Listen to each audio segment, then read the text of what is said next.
नमस्कार, आप सभी का स्वागत है भारत 24 पर। मैं हूं आपके साथ पूर्णिमा मिश्रा और हम आपके लिए लेकर आए हैं the JC show with the triple D in Mauritius, दिल दोस्ती डील इन मॉरिशस। और आज इसी पर चर्चा करने के लिए भारत 24 के सीईओ और एडिटर इन चीफ और फर्स्ट इंडिया के सीएमडी और editor in chief doctor Jagdish Chandra हमारे साथ मौजूद हैं। सर, आपका स्वागत करती हूं द जेसी शो में। मॉरिशस की पावन भूमि एक ऐतिहासिक क्षण का गवाह बनी है। ये दोनों देशों के संबंध केवल सिर्फ राजनयिक मिलन नहीं है, बल्कि दो दिलों की धड़कनों का संगम है। प्रधानमंत्री मोदी मॉरिशस की धरती पर पहुंचे, सर्वोच्च सम्मान से उन्हें नवाजा गया और मॉरिशस की धरती पर जो भारतीयता की खुशबू है, प्रधानमंत्री मोदी के प्रयासों से वो और महक उठी है। गंगा तट से लेकर मॉरिशस के नीले आसमान तक कैसे ये रिश्ता आगे और प्रगाढ़ होगा, कैसे दोनों देश और उनके संबंध आगे आने वाले समय में और बेहतर होते हुए नजर आएंगे, आज इसी को करेंगे D code. Doctor Jagdish Chandra हमारे साथ मौजूद हैं। और सर, पहले सवाल के साथ शुरुआत करती हूं, क्योंकि आज हमने हेडलाइन रखी है दिल दोस्ती डील इन मॉरिशस। इसके मायने क्या है सर?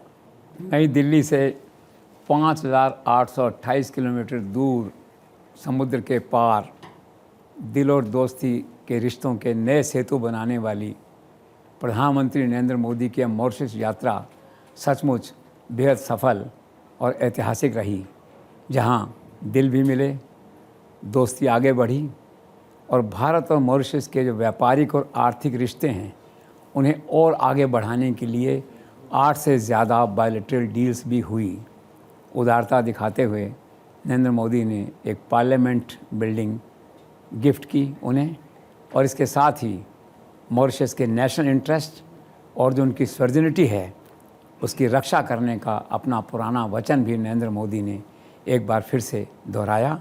इसके साथ ही भारत को ग्लोबल साउथ का लीडर बनाने की दिशा में यह यात्रा जो है एक बड़ा कदम थी।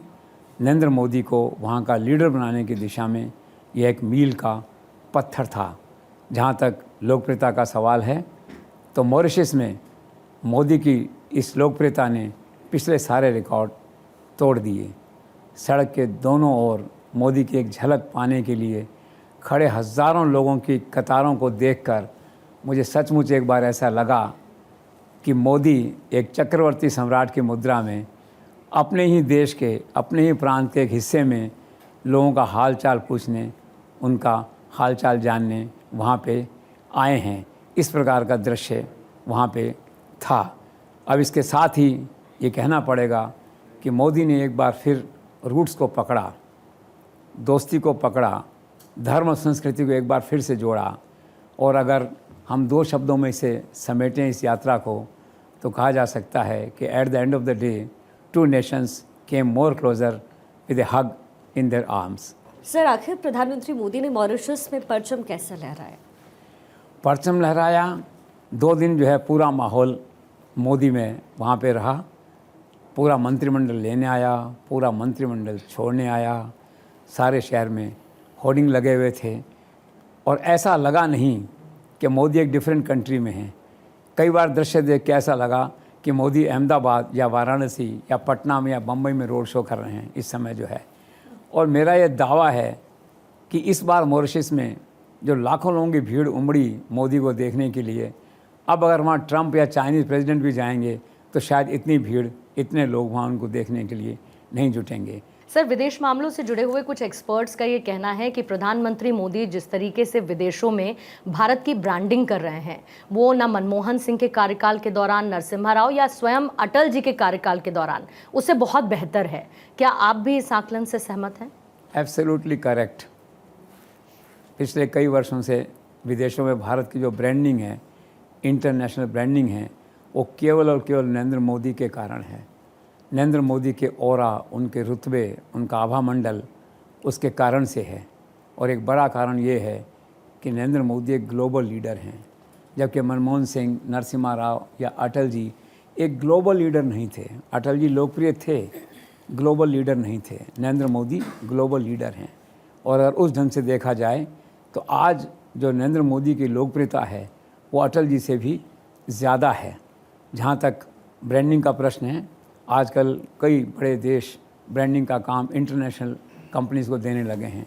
अभी सऊदी अरब ने जो है ये ब्रांडिंग का काम एक बड़ी कंपनी को दिया है। भारत में नरेंद्र मोदी को ब्रांडिंग के लिए किसी कंपनी की ज़रूरत नहीं है, he is all in one. उनकी ब्रांडिंग सुओ मोटो है, उसे करना नहीं पड़ता, वो स्वतः ही होती है। और इसका एक कारण ये भी है कि नरेंद्र मोदी के इस शासनकाल में, इन 11 वर्षों में, जो छोटे छोटे देश हैं उनसे संबंधित जो मसले हैं वो खुद प्रधानमंत्री के स्तर पर तय होते हैं। उनके डेलीगेशन में सीनियर ऑफिसर्स, विदेश मंत्री डोभाल, ये सब लोग वहाँ पे जाते हैं। इससे पहले ऐसा नहीं था।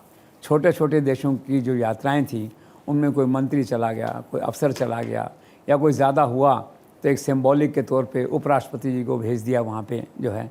लेकिन अब स्थिति बदल गई है। अब वो सारी ब्रांडिंग की कमान नरेंद्र मोदी ने अपने हाथ में ली है, और इसी का परिणाम ये है कि एक कंपोजिट इंटरनेशनल ब्रांडिंग आज भारत की जो है उसका पूरा का पूरा श्रेय आज अगर नरेंद्र मोदी को दिया जाए तो कोई अतिशक्ति नहीं होगी। सर, आपने क्योंकि ब्रांडिंग की बात की, रूस के राष्ट्रपति व्लादिमीर पुतिन ने यूक्रेन के साथ हुए युद्ध विराम का श्रेय न केवल डोनाल्ड ट्रंप को दिया है बल्कि प्रधानमंत्री नरेंद्र मोदी को भी दिया है। तो आप इस डेवलपमेंट को कैसे देखते हैं? This is quite natural and justice, जिसे कहना चाहिए, न्यायपूर्ण बात है। पुतिन अच्छे से जानते हैं कि ट्रंप के सीन में आने से पहले उनकी सारी उम्मीद, और यहाँ तक कि यूक्रेन वालों की उम्मीद भी इस युद्ध विराम के लिए नरेंद्र मोदी पे टिकी हुई थी। नरेंद्र मोदी से आशा थी, और एक पल ऐसा आया था कि दोनों ने सहमति व्यक्त कर दी थी, और फिर ये चर्चा चली थी कि दिल्ली में हो या सऊदी अरब में। उसके बाद ट्रंप पिक्चर में आए।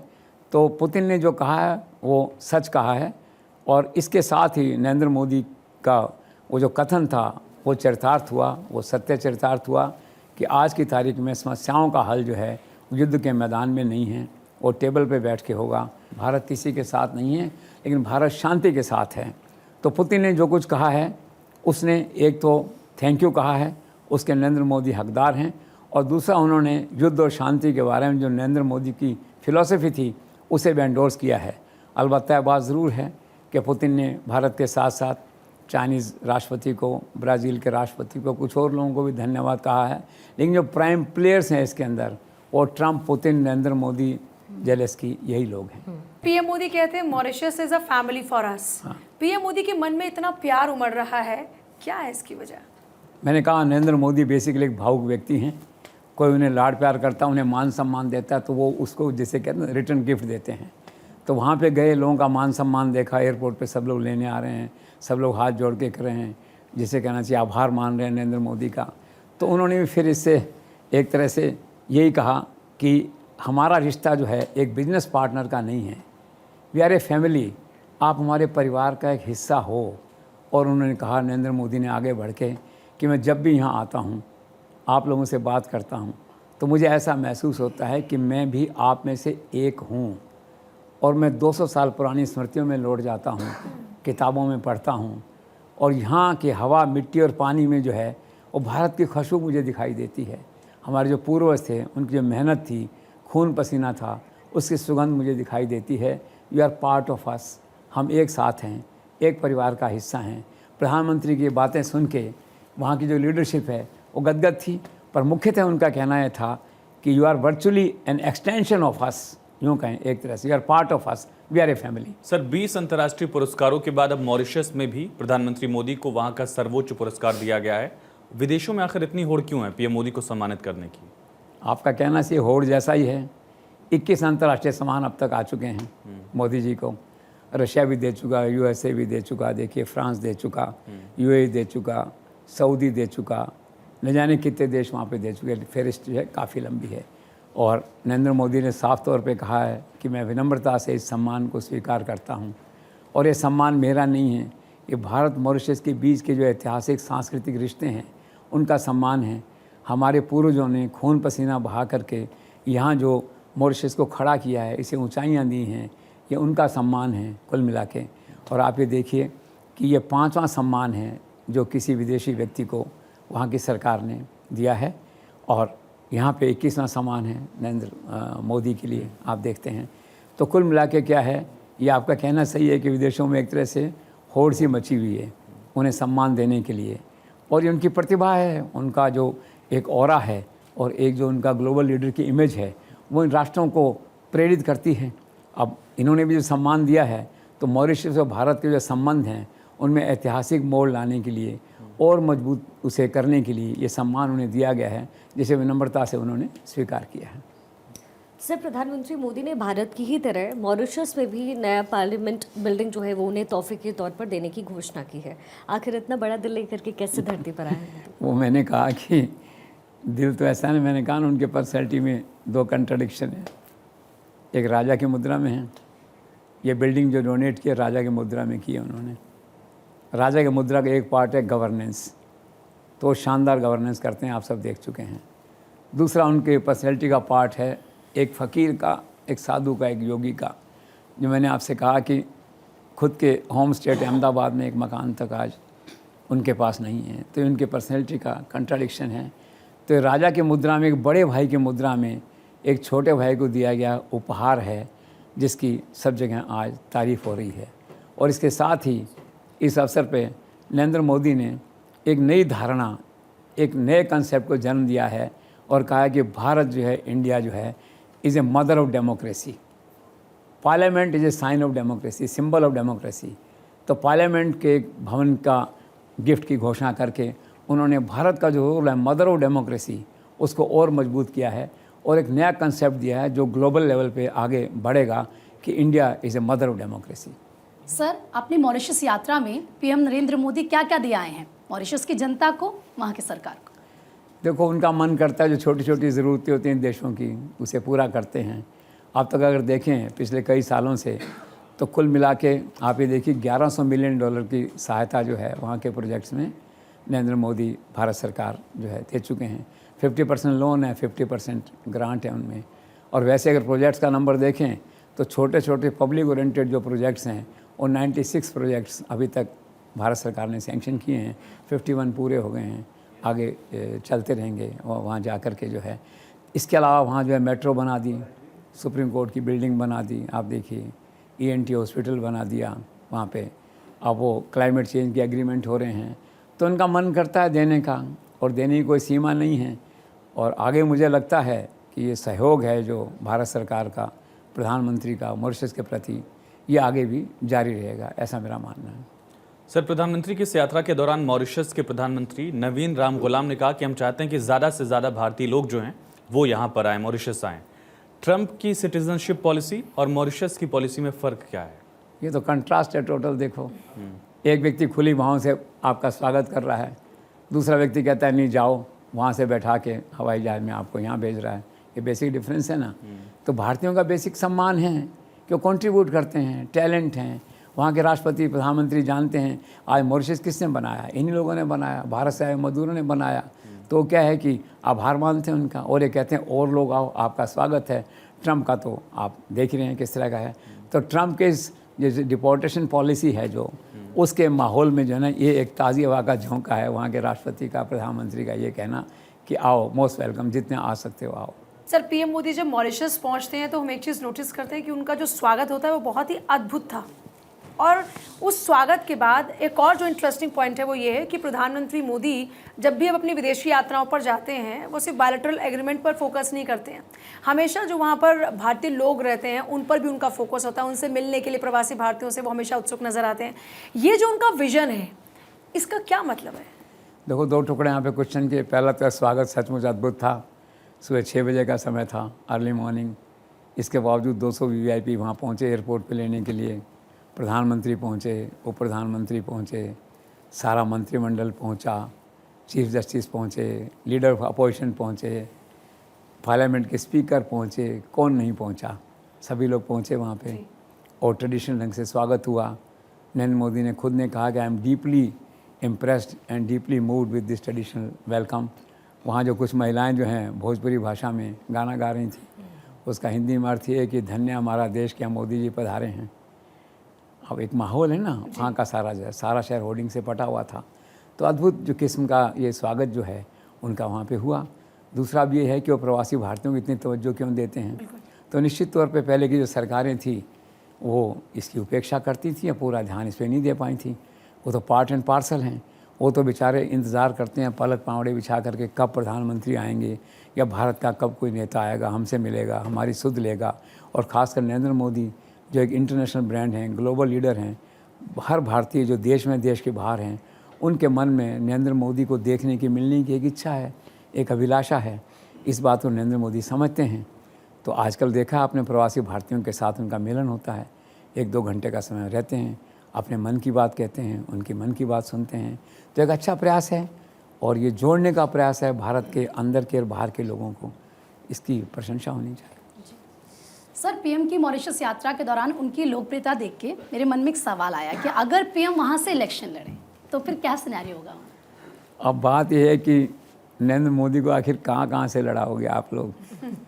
पहले तो देश में ही होड़ रहती है, कोई कहता है अहमदाबाद से लड़ो, फिर कहते हैं वाराणसी से लड़ो, फिर कहता है गुवाहाटी से लड़ो, फिर कहते हैं जयपुर से लड़ो। तो सारा शहर, सारा देश जो है ना, उनको चुनाव लड़ाना चाहता अपने इलाके से।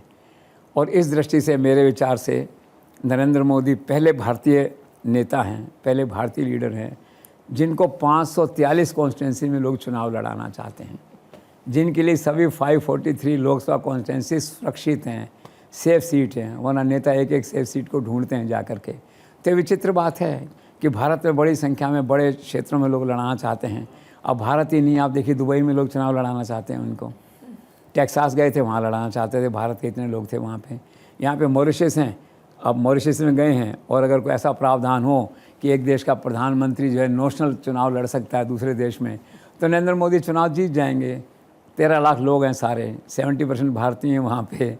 इसे कहते हैं ना, स्टेट में चुनाव जीत सकते हैं वहाँ के, लेकिन ये संभव नहीं है। लेकिन इन सारी बातों का निष्कर्ष ये है कि we are proud to have such a prime minister, such a leader, जिसकी पूरे संसार में धूम है और लोग ये सोचते हैं उनके बारे में कि भारत के बाहर जाके भी वो चुनाव लड़ सकते हैं।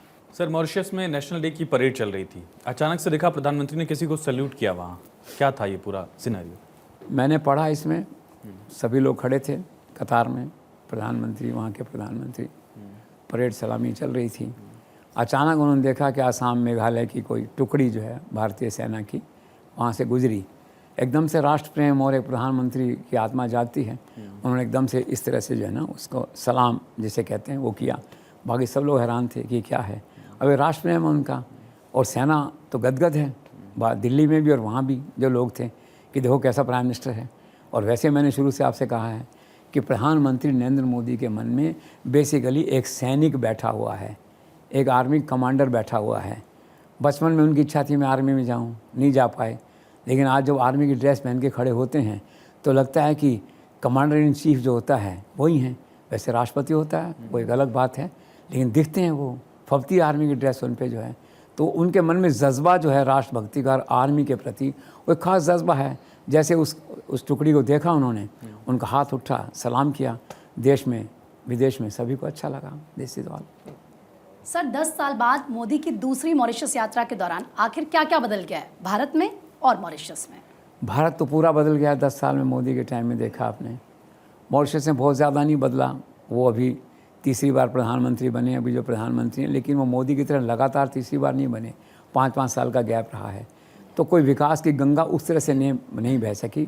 तो बेसिकली क्या है, वहाँ FDI का और थोड़ा सा ब्लैक मनी को कन्वर्ट करने की एक इंडस्ट्री चलती रही है काफ़ी साल तक वहाँ पे। तो वो रहा, वित्त का रहा है, कृषि का रहा है, शिपिंग का थोड़ा वहाँ पे रहा है। तो कोई बहुत बड़ा ऐसा परिवर्तन नहीं आया। और भारत तो पूरा आमूल-चूल बदल चुका है। आपसे हम देखते हैं कायाकल्प हो गया देश का।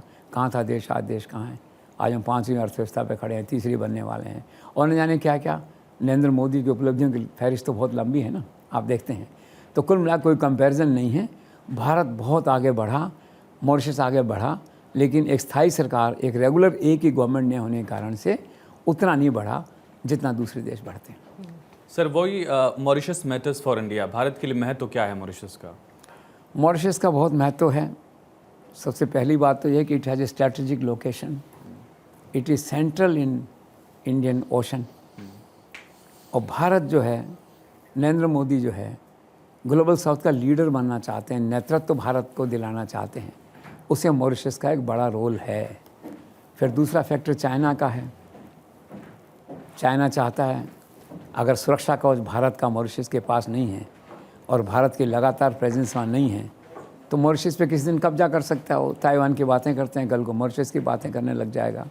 तो चाइना फैक्टर ऐसा है जो भारत को प्रेरित करता है कि हमारी सुरक्षा का एम्ब्रेला या हमारी जो इम्पोर्टेंस है उसके साथ में ऐसा रहे। तीसरा महत्वपूर्ण जो फैक्टर है वो है बिजनेस पार्टनरशिप, ट्रेड पार्टनरशिप है दोनों देशों के बीच में। फिर चौथा ये है कि वर्चुअली एक तरह से मॉरिशस इतने सालों से हमसे सहायता ले रहा है, हम उसे सहायता दे रहे हैं, तो it's an extension of India जो है। और फिर नरेंद्र मोदी ने खुद कहा है कि आप हमारे परिवार का एक हिस्सा हैं। फिर एक मिनी इंडिया होने का एक कैरेक्टर है उसका कि भारत के ही लोग हैं 70% जो चला रहे हैं। तो क्या है कि फ्रॉम हिस्टोरिकल और from defence point of view, from maritime point of view कहिए, from emotional point of view, from cultural background point of view, Mauritius is our requirement और इसको भारत सरकार स्वीकार करती है। सर, प्रधानमंत्री मोदी की मॉरिशस यात्रा के दौरान भारत और मॉरिशस के बीच में 8 समझौतों पर हस्ताक्षर हुए। इसकी स्ट्रैटेजिक रेलेवेंस को आप कैसे देखते हैं? रेलेवेंस है इनकी क्यों इस बार बहुत क्रिटिकल समझौते हुए हैं, क्योंकि नरेंद्र मोदी की जो विजिट है वो बहुत जिसे कहना चाहिए ऑर्गेनाइज्ड और रिजल्ट ओरिएंटेड होती है। 33 घंटे कुल वहाँ रहे और 8 बड़े समझौते बायलैटरल एग्रीमेंट्स वहाँ पे हुए हैं। सबसे बड़ा समझौता अगर मैं मानता हूँ तो डिफेंस और मैरी टाइम का है, आप देखिए, क्योंकि सारा नवल बेस है वहाँ पे और Indian navy in fact has done a good job वहाँ पे। हालांकि इनकी सीमाएं हैं, इंडियन नेवी को ऐसा लगता है कि उनका बजट एलोकेशन जो है कुछ कम हो गया है, तो उनको अगर नवल में हमारी प्रेजेंस बढ़ानी है और उस बेल्ट में हमारी कैपेसिटी बिल्डिंग करनी है तो नेवी का बजट हमें बढ़ाना होगा। तो इन ए वे क्या है कि जो डिफेंस और जो मैरी टाइम प्रेजेंस है, जो स्ट्रैटेजी है, वो जो एग्रीमेंट हुआ है वो बहुत इंपॉर्टेंट है। दूसरा फिर है कॉमन करेंसी एग्रीमेंट, ये आपके साथ है। फिर क्या है कि क्राइम जो मैरी टाइम क्राइम है, पायरेसीज़ हैं, उनको रोकने की बात हुई है, बड़ा इंपॉर्टेंट है। मनी लॉन्ड्रिंग को रोकने की बात हुई है, ईडी के साथ वहाँ का इंस्टीट्यूशन का तालमेल हुआ है, वो बड़ी बात है। ड्रिंकिंग वाटर प्रोजेक्ट के लिए बड़ा पैसा दे रहे हैं, यूनिफाइड पेमेंट सिस्टम है, ऐसे कई बड़े समझौते हैं। और सारे समझौते ऐसे हैं कागज़ों के लिए नहीं हैं, वो क्या है कि एग्जीक्यूशन होने लायक हैं और वो सारे के सारे एग्जीक्यूट होंगे। तो अच्छे समझौते हुए हैं 8, जिनसे आशा की जानी चाहिए कि दोनों देशों के व्यापारिक, आर्थिक और सैनिक संबंध जो है और मजबूत होंगे। सर, इतने सारे समझौतों की आपने बात की, तो फिर एक ट्रेड पार्टनर के तौर पर मॉरिशस कैसा है भारत के लिए? जो ट्रेड पार्टनर की बात आप कह रहे हैं तो निश्चित तौर पे चौथा बड़ा ट्रेड पार्टनर है एफडीआई की दृष्टि से। 6% एफडीआई जो है वहीं से हमें आता है। 2005 में अगर हम देखें तो 206 मिलियन डॉलर का ट्रेड हुआ था मॉरिशस के साथ, और 23-24 में देखें अगर हम उसको उठा के तो 851 मिलियन डॉलर का जो है ना वो ट्रेड हुआ है आपस में दोनों देशों के बीच में। तो ट्रेड अच्छा है, चौथी पोजीशन है ट्रेड पार्टनर की, और आने वाले समय में यह ट्रेड और बढ़ेगा। एफडीआई भी वहाँ से जो आता है वो और बढ़ेगा। तो काफ़ी इनकरेजिंग है मॉरिशस की स्थिति as a trade partner. Sir, Hind महासागर कूटनीति अर्थात इंडो पैसिफिक डिप्लोमेसी के हिसाब से अगर देखें तो क्या महत्व रहा प्रधानमंत्री नरेंद्र मोदी के इस मॉरिशस यात्रा का? सबसे बड़ा जो बेसिक पॉलिसी है इंडिया की जो स्ट्रेंथन हुई इस यात्रा से, वो उसमें ये है, सबसे जो बड़ी बात है, to acquire the leadership of global south, पहला। दूसरा क्या है कि to carefully control the maritime presence of China and to ensure free movement of vehicles, ships, trades. ये 2 बेसिक है। तो उन दोनों को मजबूत करने की दिशा में ये समझौते हुए हैं। उससे बेसिक हमारा जो टारगेट है, बेसिक फिलॉसफी है, वो इससे मजबूत होगी। सर, प्रधानमंत्री ने ये कहा कि भारत और ग्लोबल साउथ के बीच में मॉरिशस एक ब्रिज की तरह काम करेगा। इसके क्या मायने? मायने ये है कि मॉरिशस तो बीच में है, सेंटर में है, भारत इधर है, उधर बाकी इंडियन ओशन है, तो एक ब्रिज की तरह काम करेगा। तो उन्होंने करेक्टली ये कहा है, आने वाले रोल के बारे में कहा है कि मॉरिशस को रोल दिया है, जिम्मेदारी दी है, चूँकि इतनी सहायता उसे दे रहे हैं। कुछ और समझौते अभी इस तरह के हुए हैं मैरी टाइम के, जिनसे आगे जाके आप देखेंगे कि स्वतः पता लगेगा कि इसमें मॉरिशस की जिम्मेदारी बढ़ाई गई है इस काम में as a bridge role play करने के लिए। तो इसे हम कह सकते हैं कि Mauritius has to play the role of, जिसे कहते हैं कि bridging oceans and building of friendships in this area. This is. Sir, प्रधानमंत्री मोदी का एक लोकप्रिय नारा अभी हो गया है, सागर से महासागर। इसका क्या मतलब है? ये उनका विज़न है, जिसे कहना चाहिए इंडो पैसिफिक के लिए या ग्लोबल साउथ के लिए उनका एक विज़न है। इसका नाम उन्होंने 2015 में दिया है सागर। अब सागर से उन्होंने इसको महासागर किया है, क्योंकि उनकी महत्वाकांक्षा समय और एक नारा इफ़ेक्टिव बनता है। तो महासागर उन्होंने कहा कि ये हमारा विज़न है, इसके हिसाब से हम जो है आगे बढ़ेंगे वहाँ पे जो है। तो जो सोच है नरेंद्र मोदी की इसके बारे में, ग्लोबल साउथ के बारे में, उस सोच को डॉक्यूमेंटेड जो करता है वो ये नारा, ये प्रोग्राम, ये प्रोजेक्ट करता है सागर से महासागर जो है। इसमें क्या है कि India has elevated its relationship with Mauritius to an enhanced strategic partnership and it has positioned Mauritius as a key ally to India. Sir, मेरा सवाल ये था कि प्रधानमंत्री की इस यात्रा के बाद मैरीटाइम क्राइम्स यानी कि जो समुद्री अपराध हैं, क्या उनको रोकने में कोई मदद मिलेगी? निश्चित तौर पे मदद मिलेगी, क्योंकि मेजर इन्वेस्टमेंट इन एग्रीमेंट्स के बाद में भारत सरकार करने जा रही है नवल बेस पे वहाँ पे इन बातों के अंदर जो है। और क्राइम में देखिए पायरेसी रोकेंगे, तो जो एग्रीमेंट हुआ है पायरेसी क्राइम रोकने का वो इफ़ेक्टिवली इम्प्लीमेंट होगा, इसमें कोई संदेह नहीं है। और major investment government of India और मॉरिशस दोनों इसमें लगा रहे हैं, जॉइंट वेंचर है उनका इस तरह का। तो निश्चित तौर पे आने वाले दिनों में पायरेसी हुई आपका और इलीगल शिपिंग जैसे है, इन सब को रोकने में मदद मिलेगी। तो मैं पूरा आश्वस्त हूँ इससे। अगले 1 वर्ष बाद अगर आप रिव्यू करेंगे इस सिचुएशन को, तो ये जो एग्रीमेंट्स हैं ये अगर इम्प्लीमेंट हो जाते हैं प्रोपोर्शनेटली, तो निश्चित तौर पे इन अपराधों को रोकने में एक काफ़ी बड़ी सहायता भारत को मिलेगी। सर, आखिर भारत अगालेगा द्वीप के मुद्दे पर मॉरिशस का साथ क्यों दे रहा है, और क्या इसका कोई चीन कनेक्शन भी है? एक सवाल ये भी कि क्या मैसेज है चागोस का पूरी दुनिया के लिए? देखो, 2 बातें हैं इसमें। पहली सवाल तो है कि द्वीप है क्या ये? एक छोटा सा द्वीप है, मॉरिशस के अंडर में है, मॉरिशस से 1100 किलोमीटर दूर है, स्ट्रैटेजिक लोकेशन है उसकी। तो स्ट्रैटेजी कारण से क्या है कि भारत और मॉरिशस दोनों एक जॉइंट एग्रीमेंट साइन करके एक खुफिया सैनिक अड्डा वहाँ डेवलप कर रहे हैं, जो जल्दी हो जाएगा। इसका बेसिक पर्पज़ क्या है कि जो पश्चिमी हिंद महासागर है उसमें जो चाइना की एक्टिविटीज़ हैं, शिप्स का मूवमेंट है और पनडुब्बियाँ हैं, उनके मूवमेंट पर नज़र रखी जाए। तो ये तो इसकी स्ट्रैटेजिक इम्पोर्टेंस है।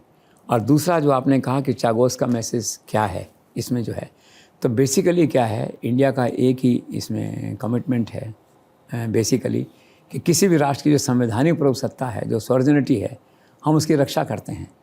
तो चागोस पे क्या भी एग्रीमेंट हुआ है, वापस इनको मिल गया है, ब्रिटेन ने हैंड ओवर कर दिया है, तो भारत ने इसकी तारीफ़ की है। और दूसरा इसका मैसेज ये है कि अब अमेरिका और रशिया, चाइना की तरह विस्तारवादी नीति जो है उसको छोड़िए। आप तो जो व्यक्तिगत राष्ट्रों की जो स्वतंत्रता है उसका सम्मान कीजिए, उसकी इंटीग्रिटी का सम्मान कीजिए, ये उसका मैसेज है। तो ये जो घटना हुई है जिसमें चागोस वापस आ गया है, तो इस बात का संकेत है कि विस्तारवादी नीति अब नहीं चलेगी और जिन जिन राष्ट्रों की जो संप्रभुता है उसका सम्मान किया जाना चाहिए। और आप इसी पे देखिए प्राइम मिनिस्टर ने क्या कहा है। उन्होंने कहा कि we completely respect the sovereignty of Mauritius with respect to this Chagos जो है, and will provide all possible cooperation through all available different platforms to Mauritius. तो बेसिक इन सब का एक ही पर्पस है, सब जो लीडरशिप है ग्लोबल साउथ की, जो नरेंद्र मोदी चाहते हैं, वो चाहते हैं कि चाइना की दादागिरी नहीं हो, जैसे कहते हैं, फ्री मोमेंट हो वहाँ पे, और राष्ट्रों की जो संप्रभुता है, जो सॉवरेनिटी है, उसका लोग सम्मान करें। सर, पीएम मोदी की मॉरिशस यात्रा से चीन के लिए क्या मैसेज है? और एक सवाल ये भी कि पिछले कुछ दिनों में भारत और चीन के जो संवेदनशील रिश्ते रहे उसमें कुछ गुणात्मक बदलाव आप देखते हैं क्या? मैसेज तो देखो ऐसा है कि India, specially prime minister, is quite concerned about the growing maritime presence of China in this region, in Indian Ocean. So that's why he connects every small country like Mauritius every time as and when he gets opportunity. तो concern तो है China का जो है। इस पूरे का message तो ये चाइना के लिए है कि हम अलर्ट हैं, मॉरिशस हमारे साथ हैं और छोटे छोटे दूसरे देश हैं वो भी हमारे साथ हैं। दैट वे जो है। सेकंड पार्ट आपके क्वेश्चन का है कि रिश्तों में कोई बदलाव आया है कि नहीं। चागोस का मैसेज मैंने क्लियर किया आपको। तो रिश्तों में बदलाव आया है, लेकिन अब और रिश्तों में बदलाव इतना ही आया है कि जो बॉर्डर का इशू था, आप मान लीजिए to the tune of 90% I think it is sorted out. तो थोड़ा बहुत है वो सॉर्ट आउट हो जाएगा। भारत के विदेश मंत्री की, विदेश सचिव की, चाइना के विदेश मंत्री से, अधिकारियों से लगातार बात हुई है और लगता है कि चाइना के रुख में जो है ना क्वालिटेटिव चेंज है। लेकिन सवाल ये कि चाइना पे भरोसा कौन करे। It's unpredictable, unreliable. तो ये तय नहीं कर पा रहे हैं अपने कहना चाहिए पॉलिसी मेकर्स कि ये जो चाइना का जो थोड़ा सा प्यार स्नेह हो या थोड़ा सा रेस्पॉन्स जो आया, पॉजिटिविटी आई है चाइना की, क्या ये ट्रम्प से उसके जो तनाव है और आर्थिक संकट है, तो क्या भारत को जो बाज़ार के रूप में ढूंढना चाहता है चाइना, बाज़ार के रूप में एक्सप्लोर करना चाहता है, तो क्या चाइना की ये मजबूरी है या चाइना मन से दोस्ती का हाथ बढ़ाना चाहता है हमारी तरफ। So this is to be seen. लेकिन अपेरेंटली ऐसा लगता है कि चाइना के मन में अभी भी कुछ न कुछ है। अभी मैंने एक अखबार में पढ़ा जो है कि मानसरोवर यात्रा चालू करने के और डायरेक्ट फ्लाइट चालू करने का समझौता चाइना और इंडिया में हो गया था 2-4 महीने पहले जो है। अब क्या है कि मानसरोवर यात्रा जो है कैलाश पर्वत की, वो शायद जून से अक्टूबर तक होती है। अब रजिस्ट्रेशन उसका चालू नहीं हुआ है, तो मार्च अप्रैल में रजिस्ट्रेशन तो उसका हो जाना चाहिए, तभी यात्रा हो पाएगी। तो मैंने सुना है कि चाइना ने शायद ये शर्त रखी कि पहले डायरेक्ट फ़्लाइट्स भी शुरू करो, एक साथ इन दोनों को शुरू करें। अब direct flight Delhi to Beijing में प्रॉब्लम ये है कि आर्थिक रिश्ते अभी हैं नहीं, नए समझौते करने पड़ेंगे, नए एग्रीमेंट करने पड़ेंगे, तभी फ़्लाइट्स वहाँ जा सकेंगी। उसको करने का मतलब है कि you are restoring the complete business relationship with China again, that is very sensitive issue. तो वो उलझ गया मामला दोनों का जो है। तो लेट्स सी क्या होता है, लेकिन चाइना के इस इशू में तो यही कहा जा सकता है, let's keep our fingers crossed. Sir, Mauritius और इंडियन ओशन कंट्रीज़ में अपना प्रभाव बढ़ाने की जिनपिंग और प्रधानमंत्री नरेंद्र मोदी की जो बेसिक स्ट्रैटेजी है, उसमें क्या अंतर आप देखते हैं? बेसिक अंतर ये है कि जो चाइना की स्ट्रैटेजी है वो है लोन देने की, ग्रांट देने की, प्रोजेक्ट करने की, सहायता देने की। नरेंद्र मोदी की पॉलिसी है ना ह्यूमैनिटी फर्स्ट, कल्चरल है इसका रूट जो है। सॉफ्ट पावर नहीं है उनके पास, चाइना के पास, हमारे पास सॉफ्ट पावर है। तो नरेंद्र मोदी की पॉलिसी में सॉफ्ट पावर डोमिनेट करती है, हार्ड पावर डोमिनेट नहीं करती। और सॉफ्ट पावर क्या है? छोटे छोटे देशों की ज़रूरतों का ध्यान रखना, छोटे छोटे देश मॉरिशस जैसे वहाँ चले जाना, उनसे मिलना, भाईचारा रखना, उनको गिफ्ट देना, पब्लिक रिलेशन रखना। तो ह्यूमैनिटी के एंगल से उन राष्ट्रों को हैंडल करना और थोड़ी बहुत छोटी मोटी ज़रूरतें उनकी पूरी कर देना। और हमारा इरादा जो है विस्तारवादी नहीं है, भारत का जो है उनका इरादा जो हेल्प करने का विस्तारवादी है कि कर्ज में इतना डबो दो, कर्ज नहीं चुका पाएँ फिर जाके कब्जा कर लो, ब्रॉडली जो होता है एक तरह से। आप कार का लोन लेते नहीं चुका पाते, लोग आ जाते हैं कार उठाने के लिए। तो उनकी जो व्यू पॉइंट है, जो माइंड सेट है उनका, वो उस तरह का है। और यहाँ माइंड सेट ये है। तो बेसिकली हम कह सकते हैं वो तो फाइनेंस के थ्रू कवर करना चाहते हैं उसको। नरेंद्र मोदी जो है ह्यूमैनिटी एंगल से और छोटी छोटी ज़रूरतें पूरी करके करना चाहते हैं। तो एक दिस इज़ बेस्ड, तो Narendra Modi approach is more human centric to deal with these countries as compare to China. Sir, Mauritius को अभी भी टैक्स हेवन कहा जाता है, इसका मैकेनिज्म क्या है? दूसरा ये कि इसकी रोकथाम के लिए सरकारी एजेंसियां क्या कर रही हैं? देखो, टैक्स हेवन तो कहते हैं, अभी बरसों से चला आ रहा है, वहाँ की इकॉनमी का एक बड़ा हिस्सा रहा है दैट वे जो है। और वही है ब्लैक मनी। अब बेसिकली कैसे होता है मैकेनिज्म, आपने कहा, तो मैकेनिज्म ये है कि आप फर्जी जो है वो एक्सपोर्ट दिखाइए, आप और इन्वॉइसिंग करिए, आप हवाला के थ्रू डील्स करिए। तो पूरा एक जो है ना इकॉनमी, पैरेलल इकॉनमी मॉरिशस में इस तरह की चलती है वहाँ पे। अब क्या भारत सरकार थोड़ा सतर्क हुई है। और मैकेनिज्म में एक बात और क्या थी वहाँ से कि डबल टैक्सेशन सिस्टम, उसका मिसयूज़ करते हैं लोग बिटवीन द टू कंट्रीज़। उसमें क्या है कि अगर आपकी कंपनी के 2 दफ्तर हैं, मॉरिशस में भी और इंडिया में भी, तो टैक्स की छूट है, आप किसी एक देश में टैक्स दे सकते हैं। तो मॉरिशस में टैक्स नेचुरली बहुत कम है, तो लोग उसको ऑप्ट करते हैं। तो भारत सरकार अब सारे जो ल्यूपोल्स को प्लग करने जा रही है। तो अभी PPT करके एक नया क्लॉज जोड़ा है उन्होंने जो है। तो देखेंगे कि अगर आपका इरादा केवल टैक्स बचाने का है तो ये सुविधा आपको नहीं मिलेगी। अभी तो क्या है ना कि एक ही कंपनी के 2 दफ्तर खुल जाते हैं दोनों देशों में, टैक्स कम देते हैं, जहाँ मर्जी टैक्स दें, ये सुविधा समाप्त हो जाएगी आगे जाके। तो ये बहुत बड़ा चैलेंज है भारत के सामने और ख़ासकर मॉरिशस के सामने, क्योंकि इसको आप तभी तक उतना ही खींच सकते हैं जितना मॉरिशस आपको सहमत होगा। अगर मॉरिशस की इकॉनमी 2 नंबर की इकॉनमी से प्रभावित है और वो उनको बेनिफिट है, तो हमारे साथ हो सकता है उतना कोऑपरेट नहीं करेंगे ED केसेस में, मनी लॉन्ड्रिंग केस में, जितना उनको करना चाहिए। बट लेट्स सी, एक एफर्ट अच्छा है। और मॉरिशस को जो कहा जाता था कि एक बदनाम गली कहा जाता था मनी लॉन्ड्रिंग की, उससे मुक्त करने के लिए भारत और मॉरिशस के जो प्रयास हैं और इस बार जो समझौता हुआ है, तो इससे काफ़ी उम्मीद की जानी चाहिए। सर, मैंने सुना है मॉरिशस ने दोहरे कराधान से बचाव और व्यापार संधि में संशोधन की मांग की है, आखिर क्या है पूरा मामला? वो की थी, but now it's everything is sorted out after this visit. इस विजिट के बाद वहाँ के लोगों को, वहाँ की एजेंसीज को भारत सरकार के लोगों ने भरोसा दिला दिया है कि हैव फेथ इन अस, हम प्रोसीजर डेवलप कर रहे हैं, सिस्टम डेवलप कर रहे हैं और सब कुछ हो जाएगा और ये कोई इशू यहाँ पे नहीं रहेगा। तो now I don't think this issue is going to prevail after 6 months और so. This has almost been sorted out, ऐसा लगता है। सर, मैंने अखबारों में पढ़ा है कि India expands rupee baseline credits to the Mauritius, इसके मायने क्या है? इसके मायने ये कि बहुत बड़ा समझौता हो गया है करेंसी सेटलमेंट का, कि दोनों देश अपनी अपनी करेंसी में भुगतान कर सकते हैं। बहुत बड़ा, it's a major monetary reform during this visit, इसे कहना चाहिए। तो मॉरिशस को भी फ़ायदा है और भारत सरकार की तरफ से थोड़ा सा उदारता का हाथ है जो है। तो करेंसी, लोकल करेंसी सेटलमेंट है ये, इससे हुआ है।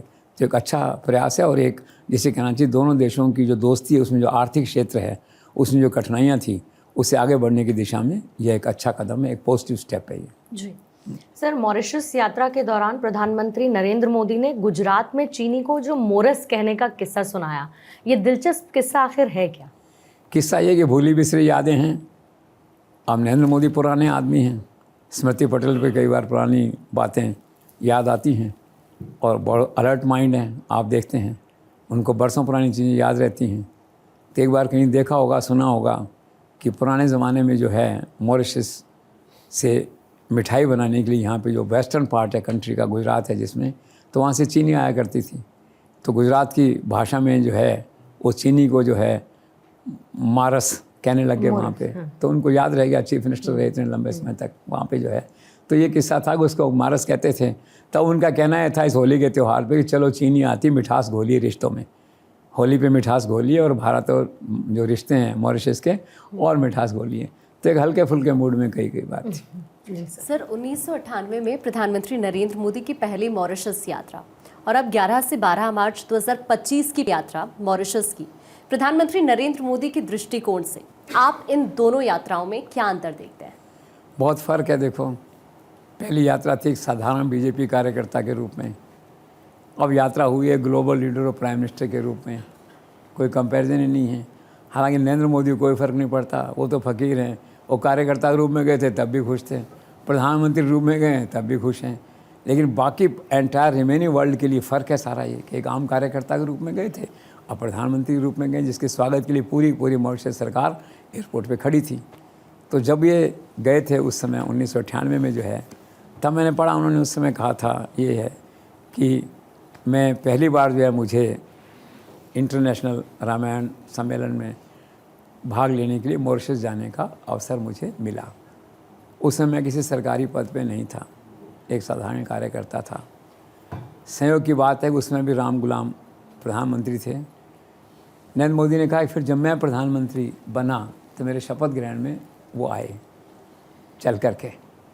तो मैंने ये देखा कि रामायण और प्रभु राम के प्रति जो आस्था या भाव लोगों के मन में उस समय था वो आज भी यहाँ पे दिखाई देता है, दैट वे जो है। तो ये उनकी पुरानी यादें थी, पुरानी बात थी। अब वो सब हालात बदल गए जो है। तो उस समय बेसिक अंतर ये है कि उसमें एक कार्यकर्ता के रूप में गए थे और अब की एक प्रधानमंत्री के रूप में वहाँ पे वो गए हैं। सर, पीएम नरेंद्र मोदी के मॉरिशस में गंगा जल डिप्लोमेसी के बारे में आप क्या कहेंगे, जिसने मॉरिशस और भारत के लोगों के मन को छू लिया?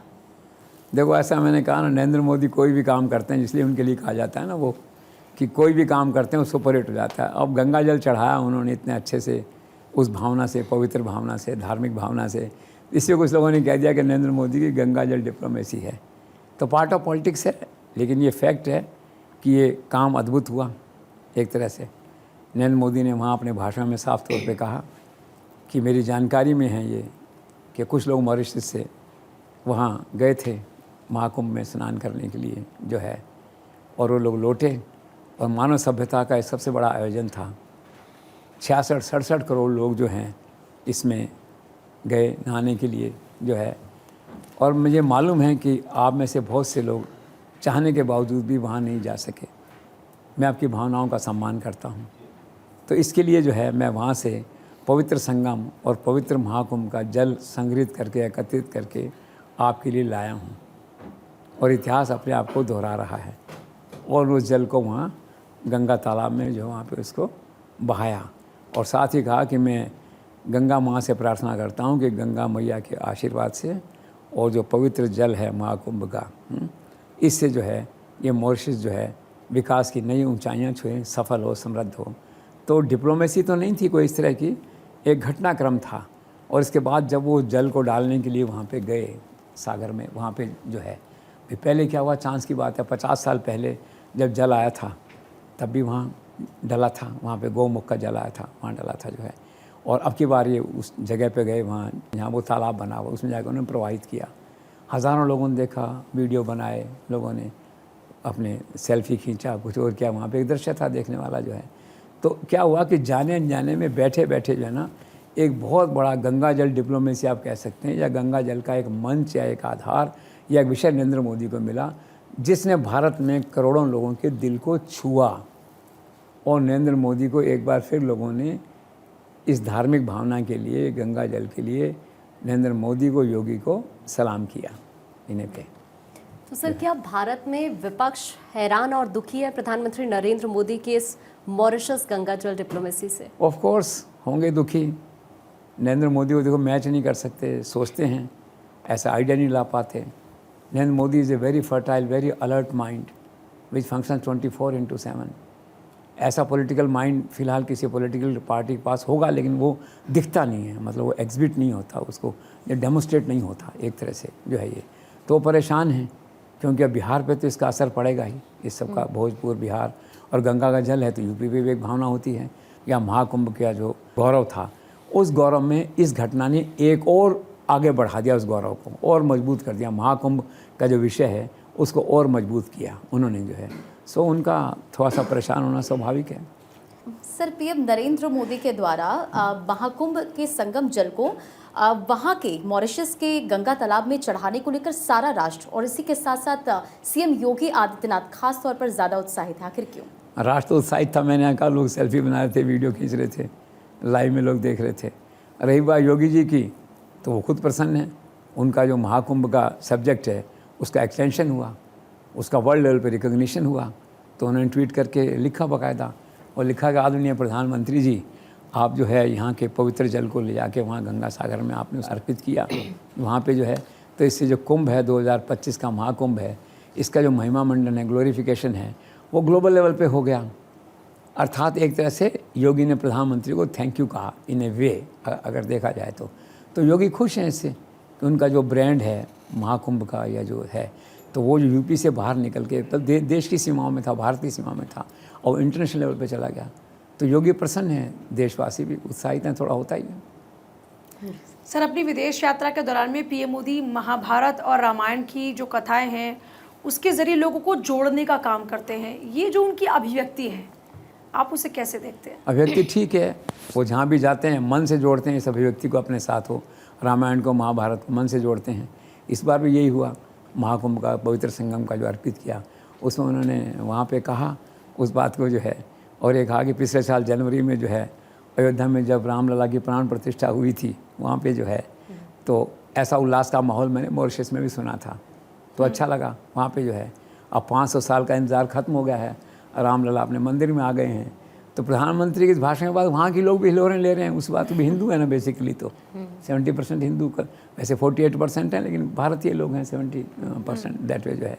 प्रधानमंत्री नरेंद्र मोदी के जहां तक इमोशनल एक्सप्रेशंस का सवाल है, गुजरात की नवसारी के सभा में भी कुछ ऐसा ही हुआ था। इस घटनाक्रम को लेकर क्या आपको कोई जानकारी है?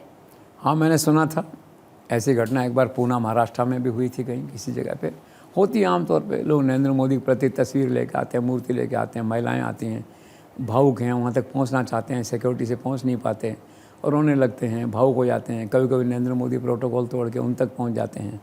तो इस बार ये हुआ वहाँ पे जब थे नरेंद्र मोदी उस सभा में, ये 8 तारीख को थी शायद, गुजरात के नवसारी में। CR पाटिल का इलाका है, CR पाटिल की पूरी पकड़ है, मैक्सिमम वोटों से जीतते हैं, 6-7 लाख वोटों के अंतर से वो चुनाव जीतते हैं। और ये पहला मौका था जब कि CR पाटिल की कॉन्स्टिट्यूंसी में प्राइम मिनिस्टर 2 दिन रहे। पहले दिन सूरत में रहे, फिर अगले दिन नवसारी में रहे। बड़ा सम्मेलन था, 1.5 लाख महिलाएं शायद वहाँ जुटी थी। तो वहाँ उन्होंने उसमें देखा, उसके अंदर की एक बच्चा जो है उनकी माँ की और उनकी नरेंद्र मोदी की तस्वीर लेके खड़ा हुआ है। उसको उन्होंने देखा तो तस्वीर को देख के वो रो रहा है, तो मोदी जी उसके उस तस्वीर पे साइन किए, तो बच्चा चला गया, वो लेकर गदगद हो गया। लोग भी सोचते हैं तो ये नरेंद्र मोदी का जो ह्यूमन एस्पेक्ट है, ह्यूमैनिटेरियन एस्पेक्ट है, मानवीय पहलू है, ये बड़ा प्रबल है। तो नवसारी में भी इसकी एक और झलक लोगों को देखने को मिली। सर, प्रधानमंत्री के आपने एक टच की बात की। मॉरिशस में जब प्रधानमंत्री मोदी पहुंचे तो उन्होंने अपने भाषण की शुरुआत भोजपुरी भाषा के साथ की। तो प्रधानमंत्री का न सिर्फ देश के लिए बल्कि बिहार के लोगों के लिए संदेश क्या था? संदेश ये है कि भाई मैं आपके बहुत करीब हूँ। भारत से 5,500 किलोमीटर दूर जाके मुझे आपकी याद है। आप मेरे दिल के करीब हो। भोजपुरी लोग मेरे दिल के करीब हैं, इंडिया का एक पार्ट हैं। भारत के लोग मेरे दिल के करीब हैं। और भोजपुरी भाषा मुझे तो हैरानी होती है, सीखी कैसे होगी उन्होंने, कब एक्सरसाइज की होगी, कैसे प्रयास किया होगा उसका। वो तो अब ऐसा लगता है क्योंकि मुझे शायद कि वो पहले लोग कहते थे 20 घंटे काम करते हैं, कभी लगता है शायद 22 घंटे करते होंगे, या पता नहीं कभी सोते भी नहीं होंगे। इतना सारा वर्कलोड, ये सब नए नए आइडियाज़, ये विचार, ये सब बातें जो आती हैं वहाँ से। कई बार मैं भी ये हैरान होता हूँ कि नए नए आइडियाज़, ये गंगा जल, ये सब उनको देता कौन है। फिर कभी सोचता हूँ कोई नहीं दे सकता, वो खुद ही ऑल इन वन है, वो खुद ही आविष्कार करते हैं, खुद ही एग्जीक्यूट करते हैं। तो बिहार के लोगों का भी अब ये मैसेज है इस तरह का। आप देखिए बिहार तो मतलब इस यात्रा का जो एक बहुत बड़ा जो इमोशनल मैसेज है वो बिहार के लोगों के लिए गया है, और उन्होंने भोजपुरी भाषा में कुछ समय भाषण दिया। इसका एक सीधा मैसेज भोजपुरी और बिहार के लोगों को गया है, पॉजिटिव मैसेज। सर, अपने 30 मिनट के हिंदी और भोजपुरी भाषण में प्रधानमंत्री नरेंद्र मोदी ने पटना के गांधी मैदान का भी जिक्र किया। इसके पॉलिटिकल मायने क्या हैं? One more emotional card. अब पटना की पहचान तो गांधी मैदान से है, सारी पॉलिटिकल रैलीज वहीं होती हैं, आप देखते हैं। और इसका जिक्र किया उन्होंने, और वहाँ पे वहाँ के राष्ट्रपति की मूर्ति भी लगी हुई है वहाँ पे पटना के उस मैदान में ही, दैट वे जो है। तो विपक्षी क्या है, नरेंद्र मोदी हर मुँह को शंका की दृष्टि से देखते हैं, और उनका शंका करना सही भी होता है, क्योंकि उनका जो टारगेट होता है वो टारगेट हिट होता है उससे जो है। तो गांधी मैदान का जिक्र करके उन्होंने एक बार फिर से बिहार के लोगों को, पटना के लोगों को अपने साथ जोड़ा मेंटली, बस इसकी यही रेलेवेंस है। और दूसरा, मेंटली इससे तेजस्वी यादव और लोग परेशान हुए होंगे वहाँ पे विपक्षी कि नया कार्ड आया, बीच में कोई नया इशू आया है। तो मॉरिशस यात्रा, अभी चर्चा है बिहार में, पटना में, कि मॉरिशस यात्रा का कितना इम्पैक्ट होगा बिहार के चुनाव पे। इस पर बाकायदा सर्वे हो रहे हैं। मैंने अभी भी एक सर्वे देखा, उसमें कहा कि नरेंद्र मोदी की यात्रा का सवाल था कि बिहार के चुनाव पे क्या कोई असर होगा। उसका जवाब था कि हाँ होगा। तो कितना होगा, तो बोले 73 सीटों पे, 73 सीट्स पे बिहार का चुनाव होगा, तो नरेंद्र मोदी के मॉरिशस दौरे का जिक्र होगा। सर, प्रधानमंत्री मोदी की मॉरिशस यात्रा से जितना ज़्यादा वहाँ जो प्रवासी भारतीय हैं वो खुश थे, उतना ही बिहार का एक ज़िला है सर, और उसमें जो गांव है हरिपुर, भोजपुर ज़िले का, वहाँ के जो लोग थे वो भी बहुत ज़्यादा खुश थे। So how will you define the relationship and bonding? वो गांव है जहाँ से सब लोग गए थे, ये उस गांव से ये राम गुलाम परिवार, जो कि वहाँ डेकोरेटेड पॉलिटिकल फैमिली है, वहीं से गया वहाँ पे प्रधानमंत्री बने। तो एक इमोशनल लगाव है अपने गांव से जो है। इसलिए जब ये नरेंद्र मोदी वहाँ पे गए तो वहाँ लोग जितने खुश हुए, यहाँ लोग खुश हुए। यहाँ के लोग इसलिए खुश हुए कि यार हमारे गांव गए नरेंद्र मोदी, उन्होंने सोचा वो हमारे गांव गए, दोनों गांव का इंटरलिंक कर रखा ना मेंटली बिहार के लोगों ने, भोजपुरी के लोगों ने जो है। तो एक अच्छा मैसेज था। तो एक नरेंद्र मोदी की जो ब्रांड इमेज है, ये कहिए इंडिया में और मॉरिशस में और मजबूत हुई। सर, मैंने सुना है कि 2013 में जो उस समय के तत्कालीन मॉरिशस के राष्ट्रपति थे राजकेश्वर, वो पटना के पास अपने गांव पहुंचे तो काफ़ी भावुक हो गए। उनका ये पटना कनेक्शन क्या है? पटना कनेक्शन वही है, वो भी उसी गांव की उपज है जो मैंने बताया आपको जो है कि पटना से दूर आप भोजपुरी गांव, भोजपुरी भाषा। पत्नी के साथ गए थे 10 साल पहले वहाँ पे। तो आदमी स्वाभाविक तौर पे भावुक होता है अपनी जड़ों में जब जाता है, अपने रूट्स को जाके देखता है वहाँ पे। जैसे नरेंद्र मोदी के बारे में हम कहते हैं ना कि वो रूट्स को पकड़ते हैं, व्यक्ति को व्यक्ति से पकड़ते हैं। तो वो देखा वहाँ पे, अब रिश्तेदारों को ढूंढने लगे, कौन से रिश्तेदार थे, कहाँ थे। तो रिश्तेदार तो कहाँ मिलेंगे, इतने पुरानी बातें हैं ये। तो रोने भी लग गए, स्वाभाविक है। वहाँ पे जाके घूम फिर के आ गए। तो लोगों ने उन्हें कहा कि हमें प्रधानमंत्री से मिलाओ वहाँ मॉरिशस ले जा करके। तो सिक्योरिटी वालों ने मिलने नहीं दिया उनको वहाँ पे। फिर नीतीश कुमार को उन्होंने कहा, जब नीतीश कुमार प्रगति यात्रा वहाँ पे गए, कि हमें मिलवाओ, और यहाँ पे एक मूर्ति है ना जो राम गुलाम की, उनके प्रधानमंत्री या राष्ट्रपति के, हमारे गाँव में लगवाओ। वो फिर कुछ हुआ नहीं है। अब हो सकता है फिर कभी नरेंद्र मोदी चुनाव के दौरान वहाँ पे जाएं और कोई मूर्ति बन जाए, उन लोगों की कोई अभिलाषा पूरी हो जाए, तो संभव है। Let's see. सर, पिछले कई दशकों के दौरान भारत और ख़ास तौर पर बिहार से जो मजदूर मॉरिशस गए, उन्होंने वहाँ पर कैसे मिनी इंडिया बसा दिया? मैंने कहा ना आपसे कि मैंने पढ़ा कि 1834 से 1910 के बीच में लगभग 4.5 लाख लोग वहाँ पे पहुँचे। टुकड़ों में गए तो गन्ने की खेती वेती वहाँ करने लगे, वहाँ जमाया उन्होंने काम वहाँ पे सारा जो है। और फिर क्या हुआ, पीढ़ी दर पीढ़ी लोग बनते चले गए ना। जो अगली पीढ़ी आई, उन्होंने कहा कहाँ जाएंगे, हिंदुस्तान, पटना जाएंगे, अच्छा काम चल रहा है, यहीं रहो अपने तो है। तो पीढ़ी दर पीढ़ी चलते रहे, और उसका परिणाम ये निकला कि आज वो जो मॉरिशस है मिनी इंडिया बन गया। 70% पॉपुलेशन 13 लाख लोगों में से भारतीयों की है, 48% हिंदू हैं, 33% कोई ईसाई हैं, 19% मुस्लिम्स हैं, एंड सो ऑन जो है। तो क्या पीढ़ी दर पीढ़ी लोग हैं ना बनते चले गए, अपने बिजनेस को जमाते चले गए और आज उसका परिणाम ये हुआ कि एक पूरा राष्ट्र उन्होंने खड़ा कर दिया जो मिनी इंडिया कहलाता है। सर, कहा जाता है कि मॉरिशस की जो इकोनॉमी है वो ये तंबल को पेड़ पर आधारित एक समय पर रही है, लेकिन इससे भी जुड़ा एक बड़ा दिलचस्प सा किस्सा है। मैं चाहूँगी कि ज़रा उस किस्से को एक बार आप बताएं। हाँ, मैंने भी सुना था कि शुरू में जब गन्ने की खेती नहीं होती थी मॉरिशस में, भारतीय मजदूर वहाँ नहीं गए थे, तो वहाँ के जो लोकल लोग थे, लोकल मजदूर थे, वो इस पे आधारित थे कि तंबल कोक पेड़ था, उससे फल पैदा होता था और एक पक्षी था वहाँ पे, डोडो पक्षी जो है वो उस फल को खाता था। उसके बाद में जब वो खा लेता था तो बीज के रूप में वो बाहर निकलते, फिर नया पेड़ पैदा होता था। तो ऐसे पेड़ अनवरत बनते रहते थे, करते रहते थे। लेकिन आगे जा कर के लोगों ने, वहाँ के लोकल जो लोग होंगे, ट्राइबल होंगे जो है, उन्होंने पक्षी को मारना चालू कर दिया। तो पक्षी के मारने से क्या हुआ कि न तो पेड़ का फल खा पाता था, नहीं उससे निकल कर जो है वो पेड़ का, नए पेड़ का जन्म हो पाता था। तो धीरे धीरे क्या है, वो जो पेड़ था जिसे हम तंबल कोक पेड़ कहते हैं, वो भी लुप्त हो गया और इस प्रकार से रोज़गार का एक साधन था उन लोगों के लिए, वो ख़त्म हो गया। उसके बाद फिर उन्होंने सोचा गन्ने की खेती करते हैं, तो गन्ने की खेती उनको आती नहीं थी करनी, तो फिर उन लोगों ने जो है भारत से ये मजदूर मंगाए जिन गन्ने की खेती करनी आती थी। और फिर सारा वृत्तांत आपको मालूम है कि धीरे धीरे भारत से गए हुए जो मजदूर थे उन्होंने एक वहाँ नया इंडिया बसा दिया। सर, पीएम मोदी मॉरिशस के प्रधानमंत्री के लिए उपहार लेकर जाते हैं बिहार के मखाने का बॉक्स। इसके बाद सवाल ये आता है कि अब ये जो बिहार ब्रांड का मखाना है ये कहाँ तक पहुँचेगा, और दूसरी बात ये कि बिहार के लोगों के सेंटीमेंट पर इसका क्या असर होगा। सर, तो मखाना नॉट ओनली बिहार में, पूरे देश में जो लोग मखाना बनाते थे वो निहाल हो गए, ठीक है। प्लस क्या हुआ, मेजर इन्वेस्टमेंट जो है ना मखाना इंडस्ट्री में आएगा। अब ज़रूरी नहीं कि पटना में आए, लेकिन बिहार के जो लोग हैं, बिहार के व्यापारी हैं जो रियल एस्टेट में करते हैं, बिजनेस और करते हैं, कपड़े में करते हैं, तेल में करते हैं, वो मखाना इंडस्ट्री की तरफ डाइवर्ट होंगे और बड़ा ज़बरदस्त ब्रांडिंग हो गया। और नरेंद्र मोदी ने तो एक सीमा से और आगे जाके कह दिया कि मैं तो खुद मखाने खाता हूँ, फिर क्या बाकी, सारा राष्ट्र मखाने खाएगा, सारा, मतलब बड़ी संख्या में लोग। डेफिनेटली आज 15-20 करोड़ तो उनके वैसे ही कमिटेड है ना, पोलराइज वोटर हैं, लोग हैं, वैसे फॉलो करते हैं। अब मैं तो कोई वोटर ऐसा नहीं रहा, लेकिन मैं तो देखो, मैंने कहा मैंने मखाना खाया फ्लाइट के अंदर। तो मखाना इंडस्ट्री इंडिया में क्या है कि बिल्कुल एक वो हो गई, आकाश में चली गई, दैट वीज है ना, एक नया मोड़ नरेंद्र मोदी ने दे दिया। और फिर नाम तो बिहार का है ना जुड़ा हुआ, तो सेंटिमेंट में लोग खुश हैं इस बात से। सर, तो क्या ये सच है कि प्रधानमंत्री नरेंद्र मोदी ने अपनी मॉरिशस यात्रा में बिहार की इंटरनेशनल ब्रांडिंग कर दी? ऑफ कोर्स, बिहार की कितनी बातें हो गई, देखिए उसके अंदर मैंने बताया ना, एक तो ये राष्ट्रपति, मॉरिशस के राष्ट्रपति, मॉरिशस के प्रधानमंत्री, बिहार के गांव में उनका जन्म लेना, उसका प्रचार होना, फिर गंगा जल का जाना, फिर ये मखाना का आपका होना, फिर मधुबनी पेंटिंग्स का दूसरे राष्ट्रों में दिया, अभी उनको वहाँ पे दिया, फिर नालंदा विश्वविद्यालय का जिक्र करना उसके अंदर जो है, और ये कहना जो पढ़ाई को कोई जानता ही नहीं था, we are proud to head Nalanda, वहाँ बिहार के अंदर जो है ये इंटरनेशनल यूनिवर्सिटी है वहाँ पे जो है।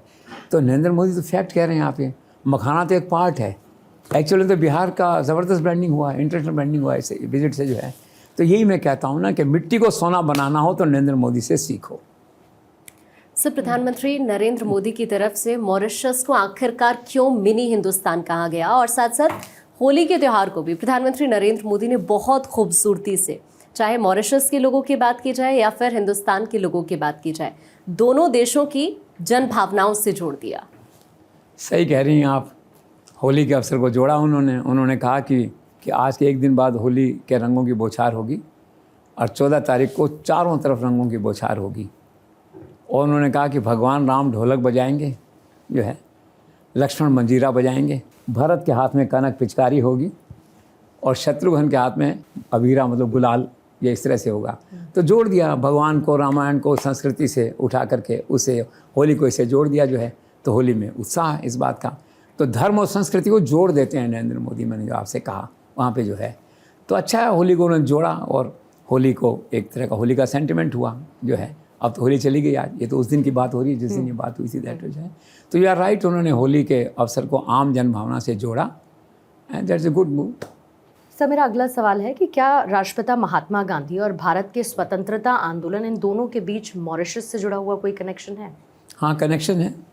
एक मेजर कनेक्शन ये है कि जब महात्मा गांधी दक्षिण अफ्रीका जा रहे थे तो कुछ समय के लिए मॉरिशस में रुके थे। तो वहाँ के यूथ को, लोगों को उन्होंने 3 जो है ना ट्रांसफॉर्मेटिव मैसेजेस दिए थे। पहला एजुकेशन, दूसरा पॉलिटिकल एम्पावरमेंट, तीसरा भारत के साथ खड़े रहो। तो एक तरह से भारत के स्वतंत्रता आंदोलन में वो जुड़े।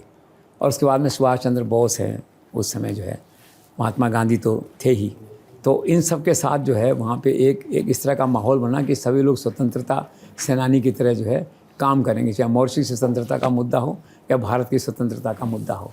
एक तो कनेक्शन रहा उनका। दूसरा क्या रहा कि 12 मार्च को उन्होंने जो सत्याग्रह की घोषणा की, डांडी मार्च की वो 12 मार्च को की।